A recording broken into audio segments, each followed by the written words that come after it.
మా మీద చాలా ఒత్తిడి వచ్చేస్తుంది. నెంబర్ల వల్ల, ఈ CA2 వల్ల చాలా మా మీద ఒత్తిడి చాలా చేస్తున్నారు.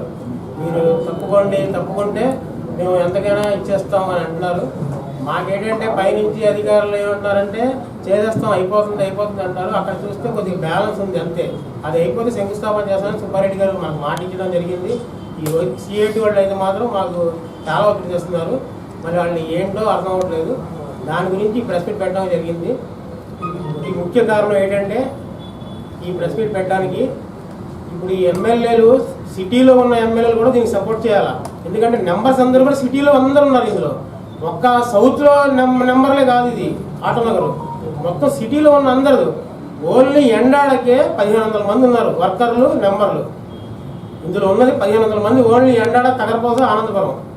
ఇది ఒక్కటే సౌత్ అంటారు. సౌత్ ఒకటే కాదు, ఇది మొత్తం అందరు ఎమ్మెల్యేలకు సంబంధించింది ఆటోనగర్. ఒక ఎమ్మెల్యే మీదే ఇలాగా ఈ ఎమ్మెల్యే పట్టించుకోవట్లేదు, ఈ ఎమ్మెల్యే చేయట్లేదు అంటే అది తప్పుగా, చాలా అది అవాస్తవాలు. ఎమ్మెల్యే గారంటే కొన్ని రోజులుగా మాకు స్పందించట్లేదు కొన్ని విషయాల్లో, అంతవరకే కానీ ఇందులో బ్యాడ్ ఏమీ లేదు. ఈ అవకాశం తీసుకొని చాలామంది ఏంటంటే అవకాశంగా ఈ ఎమ్మెల్యే గారు ఇలా చేస్తున్నారు అలా చేస్తున్నారు అంటే అది కరెక్ట్ కాదు. అది మాకైతే మాత్రం ఇప్పుడు దాకా ఎమ్మెల్యే గారు బాగానే సహకరించారు. ఇది ఒక సౌత్కే అనుకుంటున్నారేమో అందరు ఎమ్మెల్యేలకు సంబంధించింది ఇది ఆటోనగర్ అనేది. మొత్తం సిటీ మొత్తం ఉంది ఇందులో. మెంబర్షిప్, వర్కర్లు వెళ్ళి CA2 వాళ్ళకి ఒత్తిడి తేవడంతో వాళ్ళు ఏమొచ్చి ధర్నాలు చేయడం చేస్తున్నారు. మన సైడ్ దగ్గరికి వెళ్ళారంట.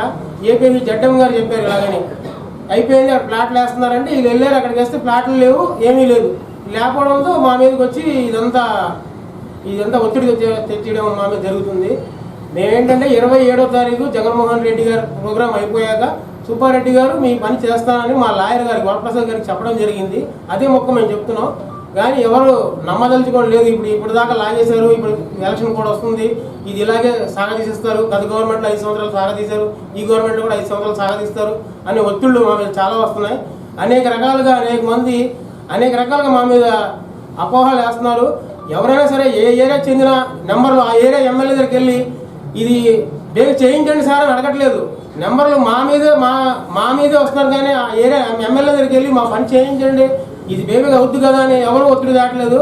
ఓన్లీ సౌత్కే చెందిన అనుకుంటున్నారు. ఈ సౌత్ కాదు, సిటీ మొత్తం చెందింది. ఇది మొత్తం సిటీ మొత్తం చెందింది ఆటోనగర్. ఇది నా పేరు ఐ విజయ్ కుమార్, రాజన్న ఆటోనగర్ ఆర్గనైజింగ్ సెక్రటరీని.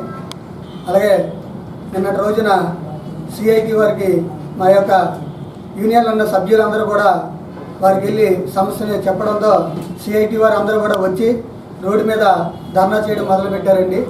CIT వారు వారి యొక్క సమస్యను పరిష్కరించాలని చెప్పి రోడ్డు మీద ధర్నా దిగడం జరిగింది. ఇది అంతటి కూడా ఎందుకు జరుగుతుందంటే గత కొద్ది రోజుల కిందట కలెక్టర్ గారు మాకు 157 ఎకరాలకు సంబంధించిన రెవెన్యూ అమౌంట్ వచ్చేసిందని చెప్పడం, మేము ఆనందంతో సంబరాలు జగనన్న గారి ఫోటోకి పాలాభిషేకం చేసి 10,000 మంది పైగా ఆ యొక్క ఘన విజయంగా అది చేయడం జరిగింది.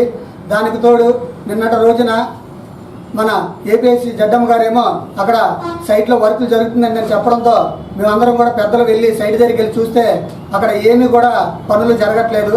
ఇదంతా కూడా ఒక రాజకీయ సీనియర్ అధికారులు కానీ లేదంటే కొంతమంది నాయకులు కానీ దీన్ని ఎక్కడో అడ్డుకుంటున్నారని మా యొక్క యూనియన్లో ఉన్న సభ్యులందరూ కూడా CITని ఆదర్శించడం జరిగింది. వారు కూడా ఈ సమస్యకు పరిష్కారం తేలాలంటే ధర్నా చేయాలనే ఉద్దేశంతో వారి యొక్క పరిష్కారం ఒకటే ధర్నాతో మొదలు పెడదామని నిన్నటి రోజు నుంచి ప్రారంభించారు. అది మాకు నిన్నటి రాత్రి మాకు వైవి సుబ్బారెడ్డి గారి కానించి కాల్ వచ్చింది. 29 దాకా ఆగండి, 29 తర్వాత మీ యొక్క శంకుస్థాపనకి మేము సర్వం సిద్ధం చేస్తామని చెప్పారు. అందుకోసం ఈ 2-3 రోజులు కూడా ఈ యొక్క ధర్నా ఆపడం జరిగింది. ఒకవేళ 29 కానీ మాకు ఎటువంటి మెసేజ్ రాకపోతే 29 నుంచి ప్రతిరోజు 2,000 మందితో మేము కలెక్టర్ గారి ఆఫీస్ చుట్టుముట్టడం కానీ లేదంటే GMC గాంధీ గారి విగ్రహం దగ్గర చుట్టుముట్టడం కానీ జరుగుతుందని మేమందరికి కూడా తెలియజేస్తున్నాం. ఎందుకంటే సీఎం జగన్మోహన్ రెడ్డి గారు అనేక మందికి మాకు స్థలాలు ఇస్తామని, అనేక మంది కంపెనీలకి స్థలాలు ఇస్తామని, ఈ రాష్ట్రంలో వచ్చి బ్రతకండి అని ఎన్నో కంపెనీలకి చెప్తున్నారు, మాట ఇస్తున్నారు. ఎందుకండి మాకు కూడా మాట ఇచ్చారు. 157 ఎకరాలు రాజన్న ఆటోనగర్కి సంబంధించిన స్థలము మెకానిక్లు, వెల్లర్లు, అసోసియేషన్ సంబంధించిన ప్రతి ఒక్క వర్కర్స్ కూడా బ్రతకాలని వారికి ఇద్దామనే ఆలోచనతో దాన్ని ఇవ్వడం జరుగుతుంది. అలాంటిది కొంతమంది నాయకులు అడుగుతున్నారు కనుక మేమందరం కూడా పార్టీలో ఉన్నాము. పార్టీ కోసము ప్రతి ఊరేగింపులో, ప్రతి ఓటింగ్లో, ప్రతి విషయంలో కూడా మేము తోడుండి ఆ యొక్క కార్యక్రమాలు జయప్రదం చేస్తున్నాము. కానీ మా యూనియన్ ఉన్న సభ్యులు మాత్రము ఒప్పుకోవట్లేదు. ఎందుకంటే గత ప్రభుత్వంలో 5 సంవత్సరాలు అలా జరిగింది, ఈ ప్రభుత్వంలో ఈ 5 సంవత్సరాలు ఇలా జరుగుతుంది. మనకు రావాల్సిన ఆటోనగర్ వస్తుందా రాదా, మనం ఏమైనా ఆస్తులు సంపాదించుకోవడం కొరక, లేదే మన పిల్లల భవిష్యత్తు బాగుండాలని, మన కుటుంబాలు బాగుండాలని, ఏదో పుట్టపూడి కోసం మనం అడుగుతున్న ఆ షాపుల స్థలాల్ని కేటాయించాలని, త్వరలో శంకుస్థాపన చేయాలని పెద్ద మనసుతో శ్రీ గౌరవనీయులైన ముఖ్యమంత్రి దగ్గరికి ఈ యొక్క మీడియా మిత్రుల ద్వారాగా, ఈ యొక్క సోషల్ మీడియా ద్వారాగా ఆయన చెంతకు చేరి ఈ కార్యక్రమం జయప్రదం చేయాలని ప్రతి ఒక్కరికి కూడా మనం